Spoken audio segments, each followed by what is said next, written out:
Hello all you sauce and gravy lovers out there, this is Johnny Mac from the Sauce and Gravy channel. We're going to dive into another great sauce recipe. This is one of my personal favorites. It's a hickory smoked teriyaki sauce. Buckle up, let's go.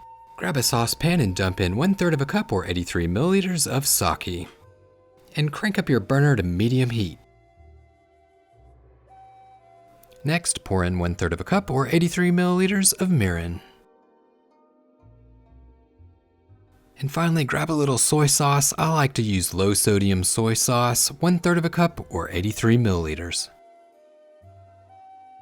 To give it that smoky flavor, half of a teaspoon or 2.5 milliliters of liquid smoke hickory flavor. And now to give it a touch of sweetness that everybody so desires and loves, light brown sugar, half of a cup, 91 grams. For a little bit of an exotic flavor, ground ginger, 2 tablespoons or 40 grams. And to learn new sauce and gravy making tips and techniques, it'd be a great time to smash that subscribe button.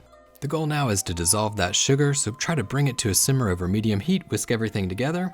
And while you're waiting for this to come up to heat, it's a perfect time to make a cornstarch slurry. This is going to be your thickening agent to create that ooey gooey sauce. You'll take 2 tablespoons of cornstarch, that's 15 grams, and add it to 2 tablespoons or 30 milliliters of water. Take a spoon, give it a twirl, make sure that all of the cornstarch is dissolved in the water.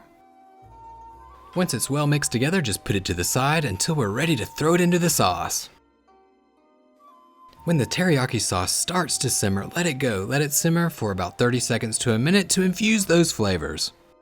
Now it's time for you to add that cornstarch slurry, but before you throw it in, give it a mix. That cornstarch settles at the bottom a lot of times, so give it a quick mix and then drop it in. The burner is still over medium heat, and once this starts to simmer again, it should automatically start to thicken up, and then, my friends, you're ready to take it off heat, and you're ready to roll. And there you go, this hickory smoked teriyaki dipping sauce is the ultimate dipping sauce for any sort of party tray, whether it's sausage balls, chicken tenders, vegetables, you name it. Well, there you go, Sauce and Gravy Nation. Thank you for watching, thank you for your support. If you found this recipe helpful, smash that like button, and remember, keep whisking, y'all.